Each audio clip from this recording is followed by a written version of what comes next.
What's up, everybody?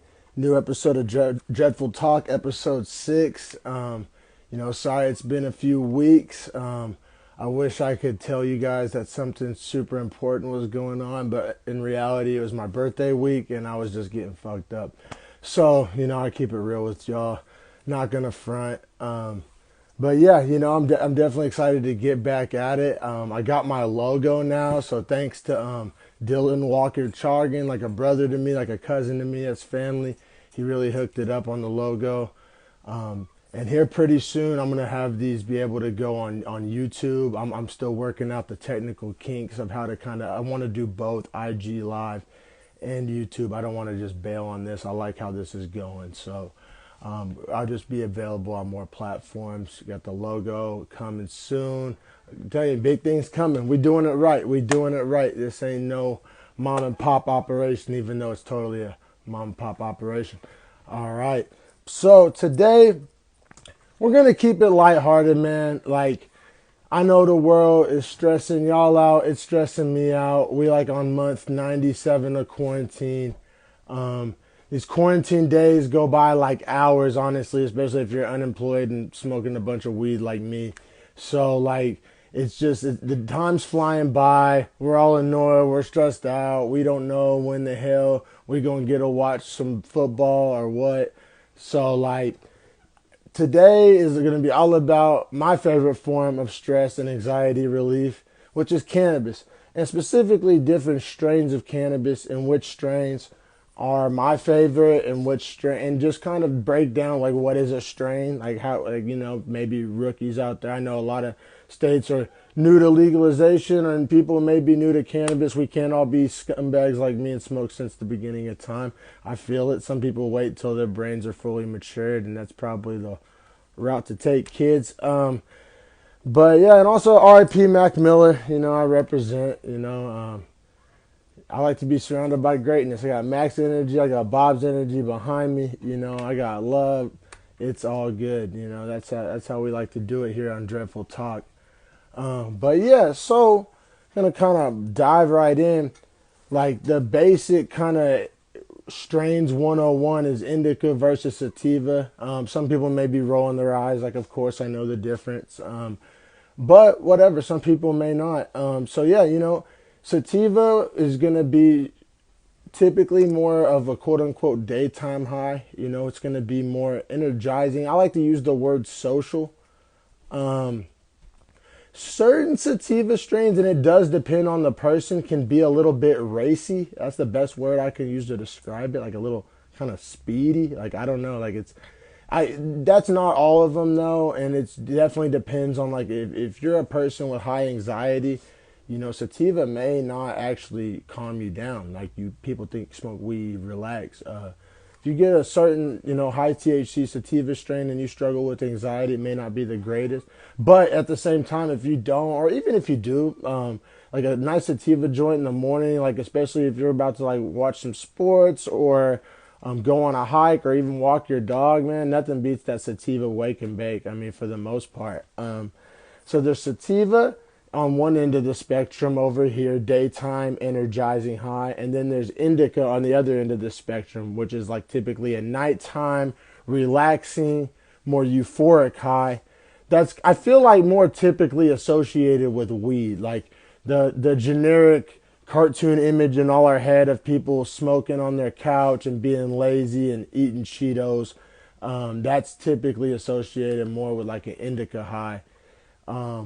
But it doesn't always have to be. And I feel like a lot of new smokers, and even me at first, I tended to be an only sativa guy. Like, I don't want to say I was scared of indica, but, I wasn't trying to go to sleep. I wasn't trying to be a zombie. I was maybe trying to be creative or get something done.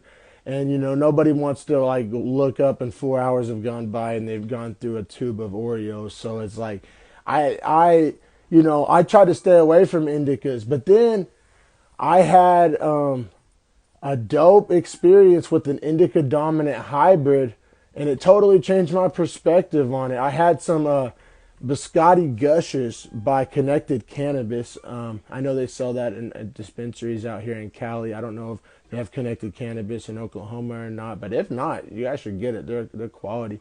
But yeah, biscotti crossed with gushers. And it was an indica dominant hybrid. I was working at a dispensary at the time, so I got it for the super low. Normally, this shit was like $70 an eighth before fucking tax, and tax is like 33% out here. So it's like a $90 eighth essentially, and I got it for the low. So I was like, all right, like I'm not gonna like complain and not smoke this good weed just because it's an indica dominant hybrid. And we smoked it, and it was like the most social, fun, laughing. Like it was so fun. I was over at a friend's house. We had planned on drinking, and we were all veteran smokers. We smoked one blunt of this, and we essentially didn't even end up really drinking that night. We were all having so much fun, just like it was such a fun high, and that completely shifted my view of indicas because, like I said, up until that point, I had like this negative connotation of indicas of just couch lock and laziness and knocking you out at the end of the night, and so it just kind of opened my eyes. Like, don't. I know a lot of people are kind of weary of indicas, prefer sativas because nobody wants to end up asleep. But keep an open mind, man. And a lot of indicas have like really deep flavors, different flavors that you will not find in sativa strains. Like it's literally like a whole different smoking experience. And so, yeah, so sativa, one end of the spectrum, night or daytime high, energizing high. Typically, if you're looking at the actual plants themselves, they'll have like longer leaves, like longer, skinnier leaves. And then the indica, nighttime, it's gonna be a lot of your Kush strains. I know a lot of your purple strains, things like that you'll hear. And it's good, for nighttime, but not always. Like I said, you can pick your spots with a good indica. Once you get nice and comfortable with cannabis, you can pick your spots and have a really nice social time with some indica, kind of contrary to popular belief. And a lot of the indica strains test higher too. If you're one of those people that just love a high testing, I only pick whatever tests highest. Like that's usually gonna lean indica or indica dominant. Some, like Durban Poison, is a sativa strain that'll get really high. At the dispensary where I was working at, we had a Durban Poison that tested at like 29%. It was really fire. It always sold fast.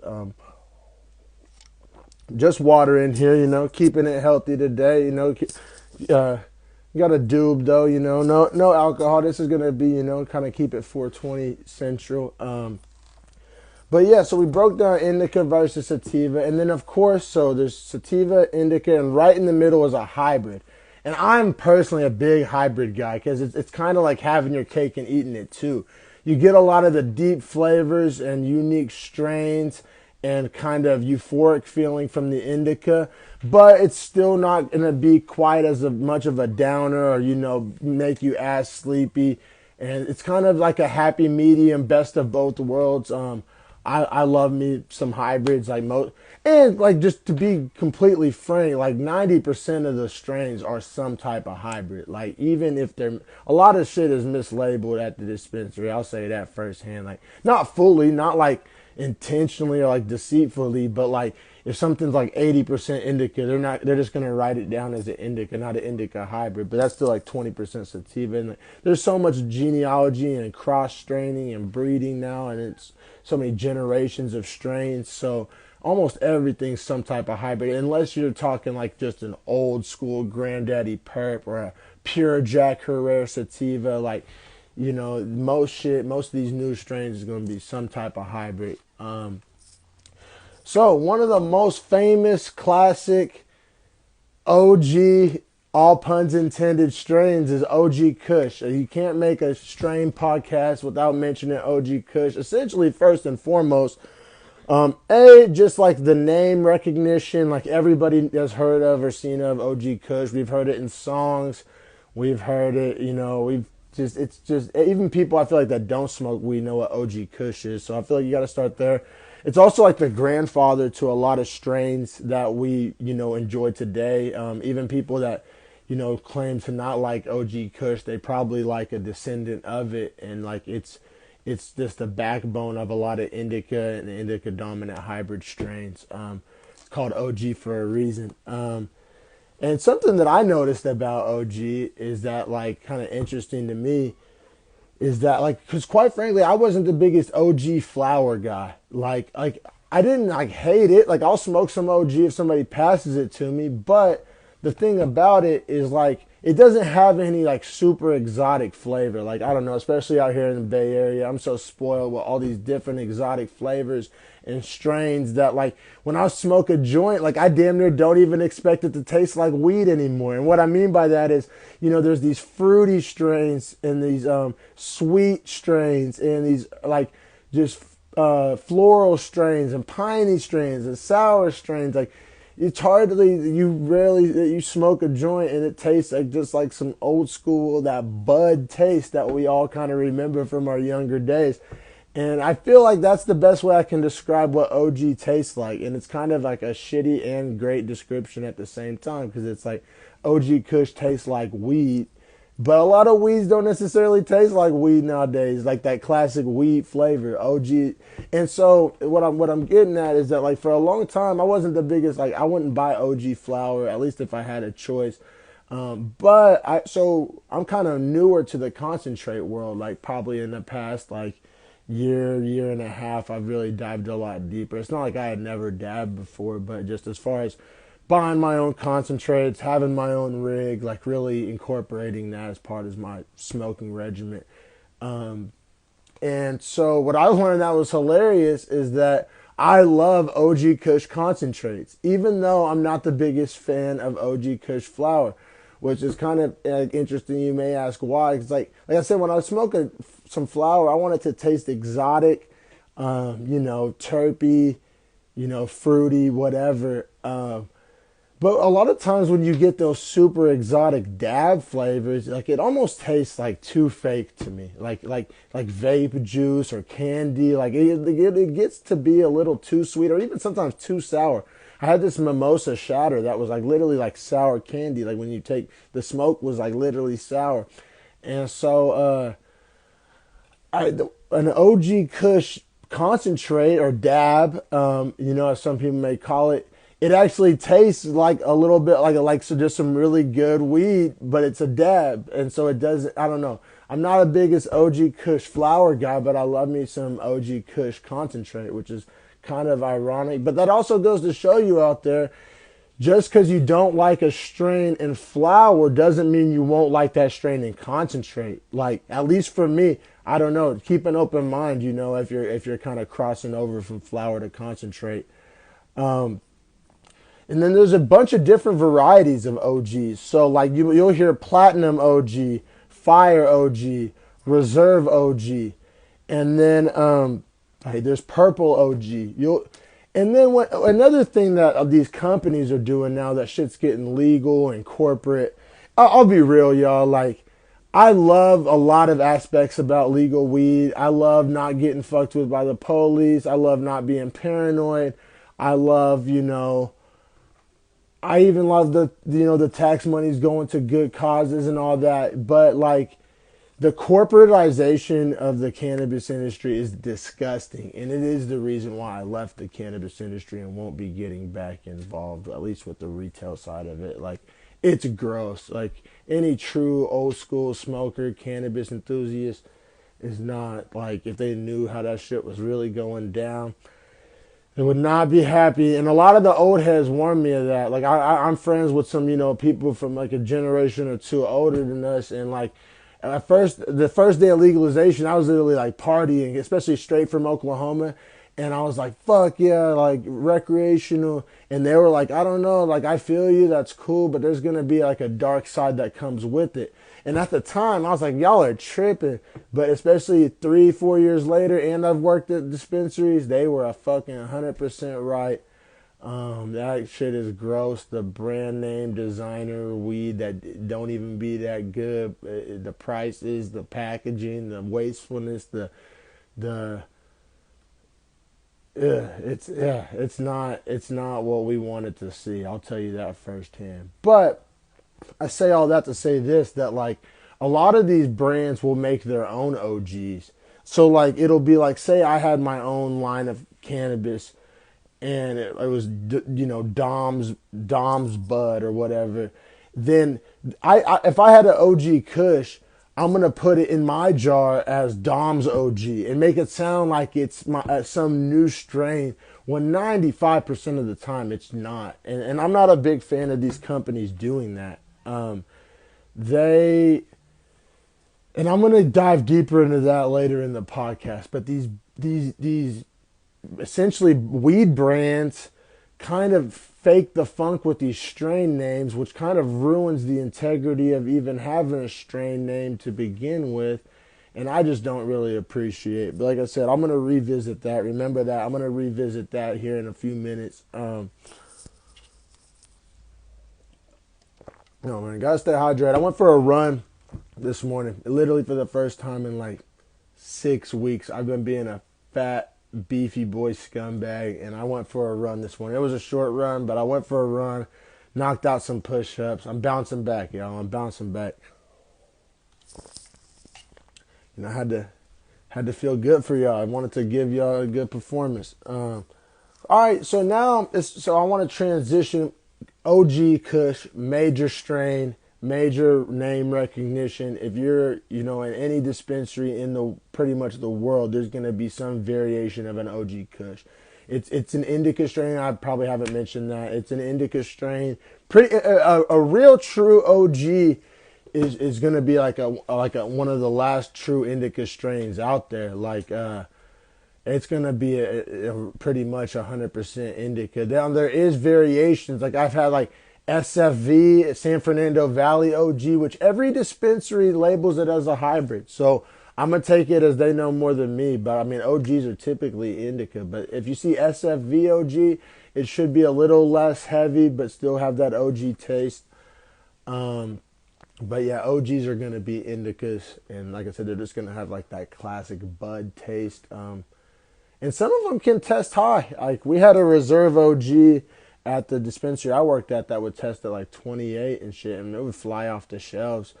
Like I said, it's like that brand recognition. It's just like a staple, like OG. Like, everybody knows it. So, I mean, if you're in the dispensary game, I mean, if you stock your shelves with something OG, it's gonna sell. I'll say that if it's indoor. Outdoor OG can get pretty wonky because it already doesn't have the terpiest flavor. So whenever you grow an outdoor OG, it can get pretty earthy, pretty leafy tasting. Like, I don't know. I mean, it can be done right. I know there's somebody out there, some master outdoor grower, rolling his eyes saying that I grow fire, outdoor OG. But I think it's just by the nature of the flavor of the strain, like, you got to kind of keep it as clean and pure as possible. It's already kind of a murky tasting strain, in my opinion. There's people that love it, though. There's a lot of people, it's their favorite strain. So moving out here to the Bay Area, it's all about the cookies. And I'm actually stoked because even before I moved to the Bay Area, cookies was my favorite strain. And so Burner, who I first became aware of Burner back even when I was in Oklahoma, because he was like Wiz's weed dealer and he would be in Wiz's music videos. And like, it was essentially known that he was like the West Coast rap industry plug on like high-end exotic bud. Like, I mean, if you remember Wiz in like the mid 2000s, like, he literally was like weed incarnate. So like, you wanted to smoke what Wiz was smoking, and Wiz was smoking Burner's weed. And Burner, I mean, is just like a Bay Area legend. And he makes his own rap music sometimes too and shit. I mean, I'll be real, I'm not the biggest fan of his music, but I'm a fan of the man and the person and the movement and what he's done for the cannabis game and even the hip hop game too. And he gets mad love out here in the Bay. Like, you drive around San Jose, you're gonna hear somebody bumping some Burner. So I mean, he got love in his city. You know what I mean? So I'm not gonna, all respect to Burner. But yeah, so Burner essentially invented cookies, and like, now you'll even see, like, in the malls they sell shirts that say cookies, and it's like a clothing brand, and there's cookies dispensaries. But cookies started off as a strain called Girl Scout cookies. and it's like a hybrid. It's like the perfect hybrid. It's like I said, it's still essentially my favorite strainer. And there's a million cookies variations, and I'll kind of get into that.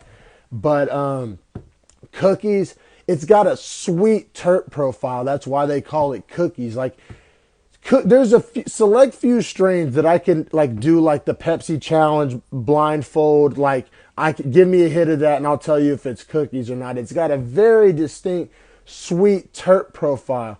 You may be asking, what's a terp profile? Terpenes are what give the different strains and different buds different flavors. Terpenes don't only occur in cannabis, by the way. They occur like when you smell a flower or a fruit.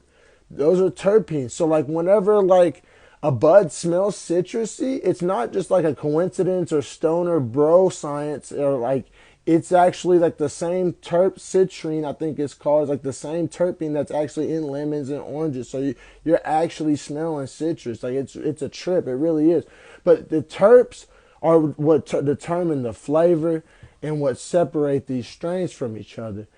And so the cookies is going to have a sweet, sweet terp profile. And you may be wondering, how does weed taste sweet?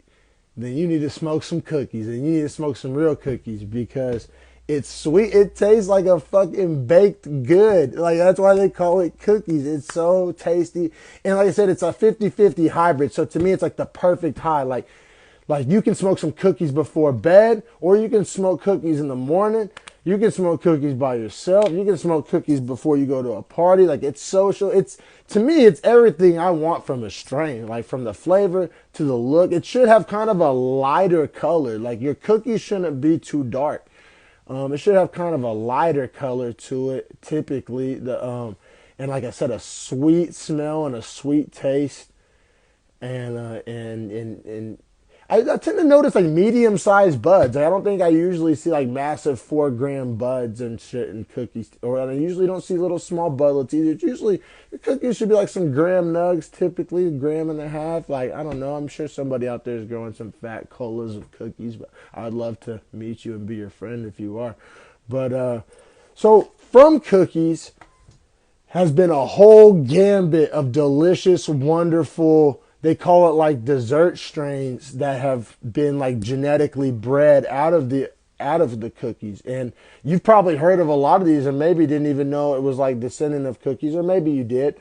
But we got gelato, we got wedding cake, wedding pie, ice cream cake, Zookies, animal cookies, cherry cookies, Tropicana cookies, thin mint cookies. Those are all just ones that I've personally had. Like I didn't even Google it. Like there is 1.5 million cookies, like derivatives, and honestly, I like them all. Like to be honest, like I love them all. I'm down for all that shit. I feel like wedding cake, to me, if I had to pick one that I wasn't a fan of, wedding cake. And I don't know, maybe I just haven't had a good wedding cake. A lot of different growers and brands make wedding cakes, and so I mean, maybe I just haven't had the right wedding cake. But to me, I'd rather have about any other cookies, like dessert strain, than wedding cake. I even like wedding pie better. And that, all right, so that brings me to another point I want to mention. So like, you can't always just judge based purely off the strain. And what I mean by that is like, so I love cookies, but somewhere somebody out there has grown some dog shit cookies and either didn't know what they were doing, or trimmed it, or rushed the curing, or just had some bad genetic seeds, or just didn't do it right. There's a lot of factors. And so it's not like, so if you go out there and smoke some cookies and don't like it, be like, damn, Dom likes whack weed. Like, no, like it has to be done right. Like you have to judge the individual batch. You know what I mean? But strains should give you like essentially like a landmark. Like I know what a good cookie is supposed to look like, taste like, smell like, feel like. And so I have a good benchmark. But never just judge purely off a strain. Because, I mean, it could be an outdoor version of that strain. Or it could be, like I said, just an amateur. It could be just like, man, 90% of shitty weed could be good weed. It just gets ruined in the trimming and curing process. Sometimes intentionally, like sometimes people are just in a rush and they have a client base that likes lows and outdoor, and they just want to, turn over the crop as fast as possible. And some people legit are just new to it, and it's their first couple crops, or something happened and they had to rush. But most weed like is good when it's growing. Like even if you see like weed that ends up shitty, if you saw it growing on the plant, you'd be like, that's some gas. But just most people fuck up the curing and the trimming process. Like I've seen it firsthand.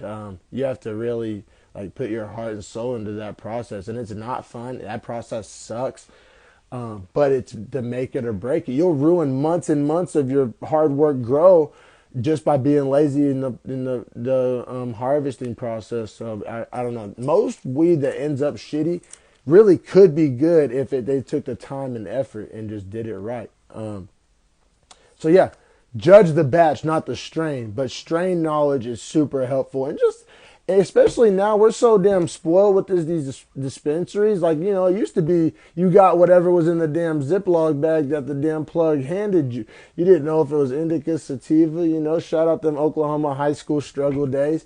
But, we're so spoiled now. So, but sometimes you can get like paralysis by analysis. Like there's so many choices. And if you don't have a knowledge of what these strain names mean or what indica or sativa is, then you'll end up picking some shit that you may not like. And it may turn you off from cannabis altogether just because you picked the wrong strain. So, you definitely don't want that to happen. Strain knowledge is helpful, but it's not the end all be all, I guess is what I'm getting at. So, coming back full circle, remember earlier I told you I was going to dive in a little bit more to like the corporate and the brand names and just how I don't like that part of the cannabis industry.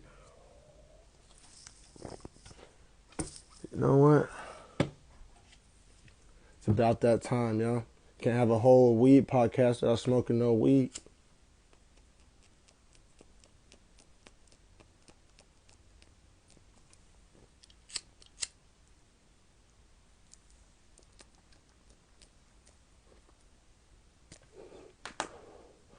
And I got to put my money where my mouth is. So I was talking all that shit about how I love cookies. This is some cherry cookies.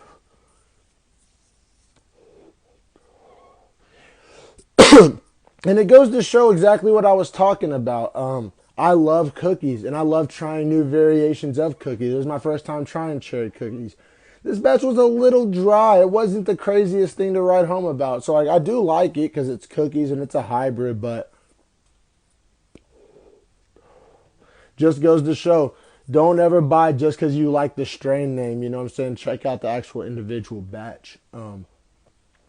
But yeah, the brand specific strain. So there's certain brands out there that they stop telling you what strain they're selling you, but they're still charging you top dollar. And I don't know if this is happening in Oklahoma yet, but it's happening out here, and if it's not happening yet, it will.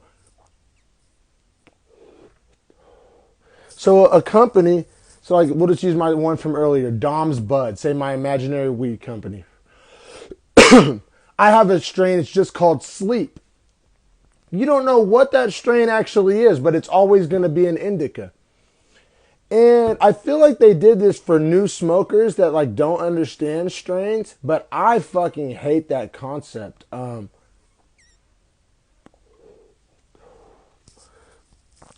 like I said, so they'll have the same jar, and it saves them money on printing labels. It saves them money on having to make new jars.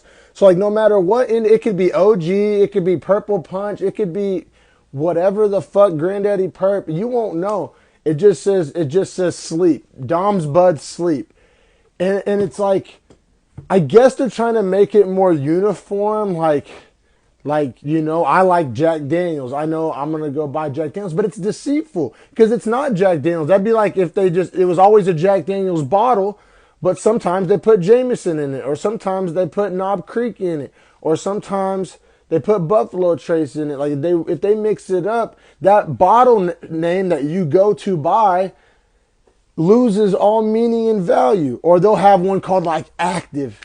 and it's always a sativa, but you don't know what strain it is. And like I said, also, I find it more problematic with the sativas than the indicas because, like I said, in my experience, I found some sativas to be a little racy. Like there's some sativas I kind of like, and some sativas that I'm not the biggest fan of, and even flavor wise.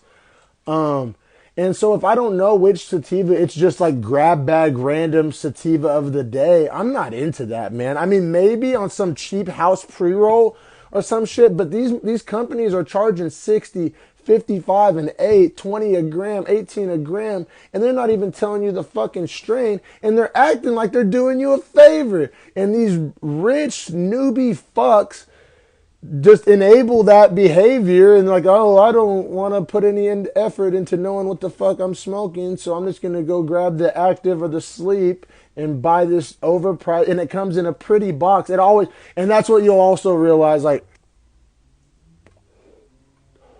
the more the company's trying to cap or play you, the better looking their boxes and jars are going to be. That's almost across the board, real talk. Like, not always, man, but a lot of them fancy ass ones that look all pretty and boutique and designer, a lot of times that bud be some bullshit. Real talk. Take it from me. I've been behind the scenes. Like, that bud ain't no better. They charging you $10 for that box and jars. Straight up. And that shit is already overpriced. Like, I mean, not always. I mean, I'm not saying don't, like, make your brand have an ugly package, but, man, sometimes it's like it's like the medium package. You don't want like the bootleg ass looking package, but like I feel like the ones that go over the top on the packaging are like trying to like overcompensate. So yeah, I just wanted to voice my displeasure with that kind of industry trend. And if it's not happening where you buy, A, good for you, but B, keep an eye out for it and be vocal when you start to see it. Be like, what strain is this? Like, press them. Because they'll give you these company man bullshit answers. Trust me, I was coached on how to answer those questions. And it's straight bullshit. Your bullshit meter should be going off. So, I want to finish kind of talking about sativa strains. So, like I said, and I've met people that say they don't like sativas because it messes with their anxiety. And I have a like low key anxiety, and I've kind of experienced that. So, like, I just wanted to kind of touch on like some sativa strains that I like, and maybe the difference between a couple, and just get you familiar with some sativa strain names. So like. Almost essentially the godfather, literally and figuratively, of a lot of these sativa strains is a man named Jack Herrera. And you'll see that strain a lot of places. Jack Herrera, or there's like variations of it. Like you'll see, like we sold one called J1. There's like Imperial Jack. Like essentially, if you see the name Jack or J, and it's a sativa strain, it's gonna have it's essentially a Jack Herrera strain. So, like, and it's really hard to describe the smell and taste of a Jack Herrera. It's just like pungent. Like, it doesn't smell good. Like, it smells good as far as like, oh, this is strong cannabis smell. Like, I don't want to say it's like smells weak. It smells strong, but like it's not like a pleasant like fruity or floral or piney smell. It's a very unique, like pungent, kind of stinky smell. Some people like it though. A lot of people like it. It's like I said, it's essentially probably the best selling sativa strain of all time, especially if you count all the derivatives. But not necessarily my favorite. Like I said, I'm not the biggest fan of that taste and smell. I mean, it's all right. Like I said, I'll hit it. Like, it's not horrible. And a lot of companies grow a really good Jack Herrera. And if you're all about sativas, like, you should try it out. Very energizing, like not sleepy at all. Like everything you want from a sativa strain. I'm just kind of splitting hairs. Not my favorite terp profile. And yeah, it's not my favorite terp profile, not my favorite high. I do find it to be kind of a racier high. And then that moves me along to anything you see like citrus or orange is going to be a sativa like 90% of the time, or at least sativa dominant hybrid, which I said most of these new strains are some type of hybrid anyway. So like anything and it's weird because these companies, I swear sometimes they don't even know their shit, because like a Kush is the definition of an indica strain. That's like essentially how indica started, was the Kush plant from the Hindu Kush mountains. But they'll do shit like call it citrus Kush, and it'll be a sativa. It seems like that's like an oxymoronic. Like whoever named that strain seems dumb to me. But like, yeah, we would sell like a citrus Kush that was labeled as a pure sativa.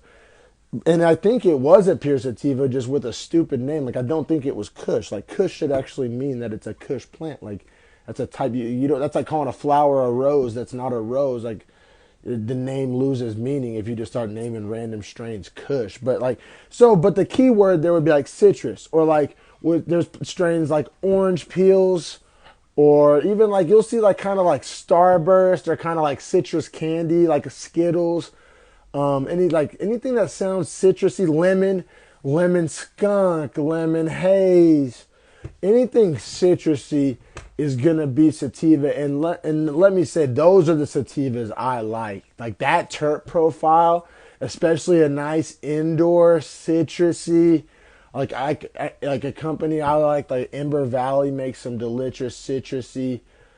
But just, man, if a citrus strain that's grown right and trimmed right, and you get all that citrus terps, one of the tastiest smokes I can think of. I love it. And like I said, I'm kind of picky with my sativas. So like, I tend to go like more citrusy sativas over like Jack Herrera sativas. And I'm sure there's a lot of overlap there. Like there's probably strains with some Jack and some citrus. So I mean, and like I said, I don't hate Jack. It's just, if I had to pick, I don't usually pick a Jack. I remember back in the day, and it escapes me. If anybody knows the name for this, DM me or message in. So there used to be a strain called Green Crack, and it was like my all-time favorite sativa strain. I have many hilarious memories of just me and my boys laughing for like hours, just as youngins, just smoking. Like, it was called Green Crack, and like they renamed it, and I forget the name. It was like they literally like PC Police. It wasn't PC to like have a strain called Crack. So like they changed the name, and I can't remember what the new name is, but I love me some Green Crack, and I wish I knew the new name because I would try to find it. But back in the day, we used to smoke Green Crack, and that shit was one of my favorite sativas. Like I said, if you know the new like PC Police name, holler at me, DM me. And then classic strain, almost like the OG Kush of sativas, meaning like the godfather, the grandfather. How OG Kush is the grandfather of indicas, and I started off with that. It's kind of a race to me between Jack Herrera and Sour Diesel as like the two OG sativa strains. Like, any old head knows which one of those came first. Feel free to holler at me too. Like I said, I'm not sitting here saying I know everything. I'm just sharing what I know. I'm always open to learn new things. I'm not going to sit here and say I know everything. That's not what I'm here to do. But yeah, Sour Diesel, you can't mention sativa without mentioning Sour Diesel and Jack Herrera. Those are like the two like pillars of like sativa strains, and like the lineage that have descended from those strains. So yeah, you'll hear sour before a lot of strains now, like sour this, sour that. I mean, there's so many Sour Diesel crosses and hybrids. But just know that, especially if it's like a sativa dominant hybrid or a sativa, if you see the word sour and or diesel in it, you know, like it originates from that Sour Diesel strain, which is like I said, a grandfather of the sativa strains.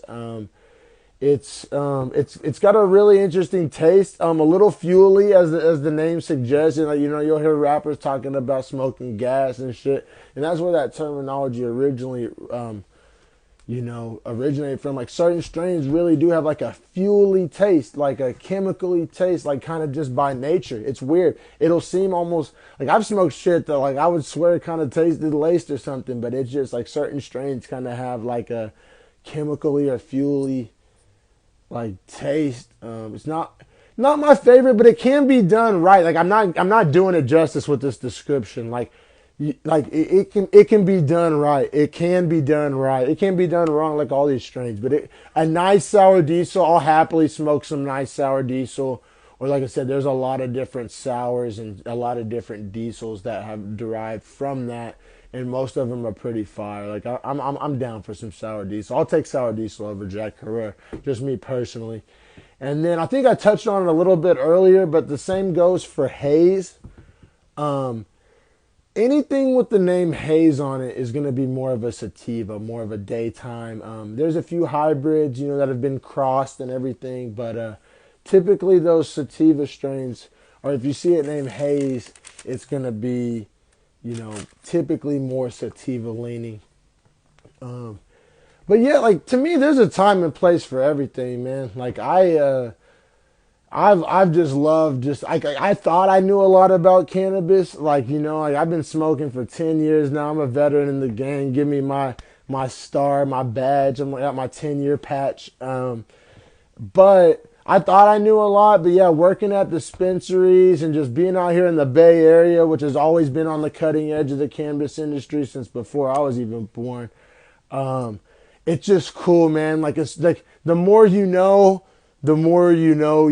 know, that type of thing. Like the minute like these strains come out like clothing lines, like every year there's like a new wave of strains, and then the new strains become the old strains like that. Like I said, like I feel like just a few years ago cookies was the hottest new thing, and then now cookies is like the grandfather strain to like all these new flavors. And it just goes so fast. And especially whenever you start talking about like concentrates as well, just the new technology, like man, I like shatter is considered like old man shit now. I remember when shatter like first hit the scene and blew everybody's mind, and like it's really interesting though. Just like yeah, like you start learning about like terps and strain like genealogies.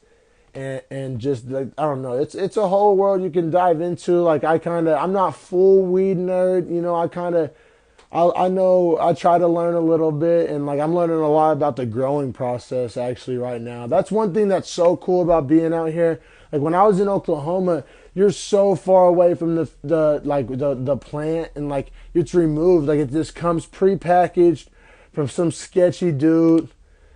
Maybe I was the sketchy dude, but you're so far removed, you don't see it on the plant, you don't see it growing. When you see it really growing and then you really think that shit was illegal, it seems even dumber. Like I always thought it was dumb. I was always pro-legalization, anti-prohibition, but when you actually see that shit growing in the plant, look like right next to the fucking tomatoes and shit, and you're like, oh, these tomatoes are legal, but this plant's not legal.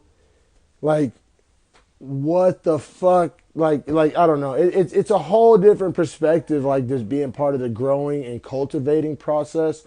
It really is. It's a whole new perspective. It made me love it so much more. Like I don't know. I've heard a lot of people talk negatively on like growing. Like oh, it's such a pain in the ass and this and that. And my experience has been the opposite. It's been so fun and so much learning and just really interesting, and like just learned a new lifelong hobby for me. Honestly, like I'm excited to see how everything turns out this first time around. But just I've learned so much, and you learn something every season. Even guys that have been growing, I feel like for years and years, learn something new every season. And then if y'all are growing out there, like I said, just be patient, man. Make sure your soil's got the nutrients, and then also, like I said, it's like half the battle is that trimming and curing process. Like even if you grow some mediocre weed, you can make it look and taste really good if you cure it and trim it right. And vice versa, man. If you grow some fire and you don't cure it and trim it right, man, you just wasted fucking 6-9 months, however long it took you. So, just I'm telling you, that's my lesson to y'all. But man, this was a fun one. One of my favorite subjects. Won't be the last time I touch on it. I might need to do one on like concentrates or whatever. I'll be having some guests on soon. I had a lot of people reaching out to me. So I plan on this being a marathon, not a sprint, everybody. Like, I want to be doing this for years. So, I'm not blowing anybody up. I haven't had a single guest yet. I want my first guest to be really like symbolic. Like, not saying that y'all are just anybody, but I want my first guest to be, like a day one or somebody, really just, I want to be really picky with my first one, really symbolic. But then after that, I want to start doing these more often. It's not going to be 2 weeks in between each one. I want to do at least once a week. Say it was my birthday week. I got a little crazy. I'm back on track. Better than ever, baby. Dreadful Talk, episode 6. It was fun, y'all. Thanks for tuning in.